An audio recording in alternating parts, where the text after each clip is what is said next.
Alright, listen up. We are going to make something a little bit different today, okay? Usually I'm making snacks and recipes and dinners and stuff like that.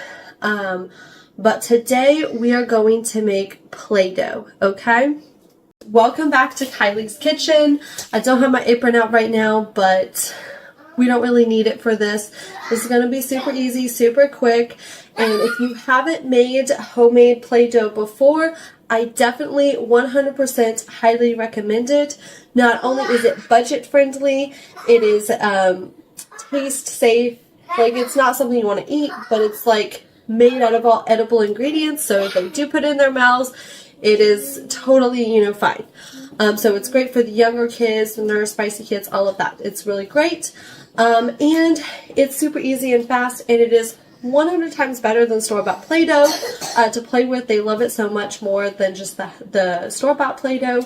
And you can make any kind of color combination and anything that you want. There's so many options when it comes to doing homemade Play-Doh. It is made with ingredients that you probably already have in your kitchen on a regular basis, so it should be really easy to throw together. If it's not ingredients that you have in your kitchen normally, it's ingredients that are used in a lot of baked goods, so if you're a baker, you definitely probably have them. I always have the ingredients in my pantry, so this is really easy for me and really cheap. And he loves the Play-Doh to play with, and it's great for rainy days and stuff like we have a lot this time of year. Another thing, I know I'm trying to hype this up a lot, but I am a teacher for preschool kids, and I make our Play-Doh for the classroom. So I make really big batches. And the best way there's a lot of ways to do it, and the best way that I found to do it is to do it in the crock pot. It's the easiest thing for me to do. In the classroom, I have a really big crock pot. At home, I have a smaller crock pot. For the classroom, I triple this recipe to get enough Play-Doh, but for at home, I just do the recipe once, of course, because I don't need that much Play-Doh for at home. But in the classroom, I tripled this recipe, and I have enough Play-Doh for my Play-Doh station in our classroom, which is great. And they love the Play-Doh, and I make the Play-Doh about once a month, a batch every month, and it would last longer than that. I just like to switch it up, the colors with the theme that we're doing that month, and make it, better that way. So for the last batch I made for like end of October and November was orange, and they've been playing with that, and they've been loving that in the classroom. I'm not sure what color I'm going to do here at home. The last batch we had at home was blue, but that was just because it's what I had. But I have some different colors now, so we're going to see what we come up with. First things first, you're going to need 2 cups of flour, all-purpose flour. It works perfectly, so you're going to need 2 cups, and you're just going to throw that right into the crock pot. You don't need to worry about anything. We're going to mix everything directly into the crock pot today. Alright, now you're going to need a 1/2 cup of salt. I know it seems like a lot of salt, but it's a science. Trust me on this. We're going to need 3 tablespoons of cream of tartar. Got to get a tablespoon now. 3 tablespoons of cream of tartar. This is an important part. You cannot make it without the cream of tartar. I will emphasize that for sure. Next is going to be 3 tablespoons of cornstarch as well. 1, 2, 3. It doesn't have to be like super exact. It's not that much of a science, but definitely you need to have a good amount. Like 3.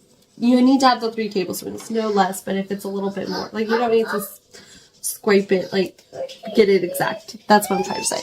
Alright, now we're going to mix that together. And now you're going to need 2 cups of warm water and 2 tablespoons of vegetable oil, or like canola oil, anything like that will work perfectly fine. Okay, I'm getting flour everywhere. So let me get my warm water and oil out. Alright, now you're going to start pouring the warm water directly in there, and you're just going to mix it up. It's okay if there are some clumps. That is fine. You're just going to get it all mixed up. We're going to get our oil in there, 2 tablespoons of oil. and I'll put the recipe at the end. I did find this recipe online, and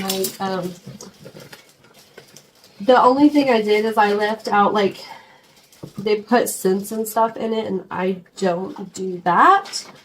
And then I color it, of course. That's really the only thing that I changed. I'm not going to mess with a recipe that works. The only thing I do is I make really big batches of it for my classroom. So that is something that's different. And I can include those amounts as well in my recipe at the end. It takes a little bit of mixing.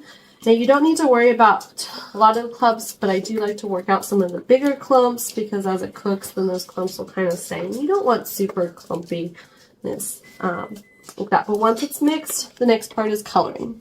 I'm going to try to go for a purple today. So I'm going to do some blue and a couple drops of red. See if we can get a purple. It's not perfect. It's not perfect. I don't really care that much. The colors don't matter that much. The kids think it's fun, but you know, they just want it to play with. They just like having it to play with. You know, it took a lot of effort for me to try to get an orange, and it wasn't as dark of an orange as I wanted, but it's okay. So this is what it's looking like. A little bit more red. And it always darkens a little bit as it cooks too. So that's something to keep in mind when you're coloring it, if you're trying to get very specific colors.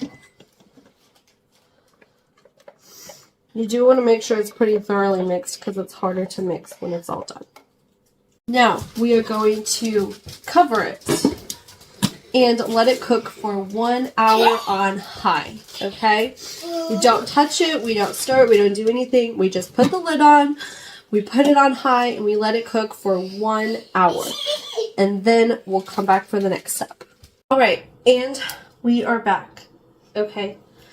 The Play-Doh has now cooked for 1 hour, and I took it out after the 1 hour. I set a timer. I took the Crockpot thing completely out so that the Play-Doh could cool enough that I can do the next step. The Play-Doh is still warm, but that's to be expected. Until you get it completely out, exposed to open air, it's going to take a long time to cool. So now we are taking the Play-Doh out for the next step, which is the kneading step, which is necessary if you want a good texture for your Play-Doh. And I'm very particular about the smoothness and incorporating it. So I do this step very thoroughly. So this is, just think of kneading bread. This is all this is. It's going to be really sticky when you first start. It's going to be really warm, and it takes a little while. The cooler it gets, the less sticky it gets, or is.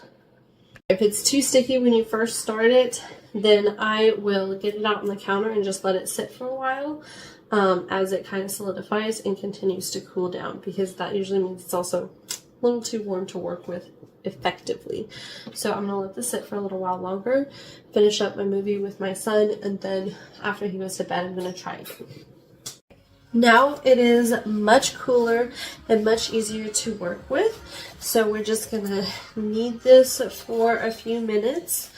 This also will incorporate any color that didn't get fully incorporated when we were mixing it earlier, maybe. There will be some residue on the counter, especially if it's really sticky when you first start working with it. So just be mindful of that and expect to need to clean your counters after you're done kneading it. But it's not going to like ruin your counters or anything, so there's no need to worry about that. Alright, so I'm just going to knead this for a few more minutes and then put it in my container to store it. And this is just like a cheap Tupperware. This is what it looks like when it's done. It's the best Play-Doh you ever play with, okay? I promise. It's a lot better than store-bought Play-Doh. And it's really not that hard to make. So, give it a try. Alright. This is the container that I store mine in. And that is the perfect amount. And we only get out like small amounts at a time because it gets really dirty really fast, at least with my son, because he drops it a lot. So it just kind of depends. If your kids are a little bit older, it'll probably last for a while longer.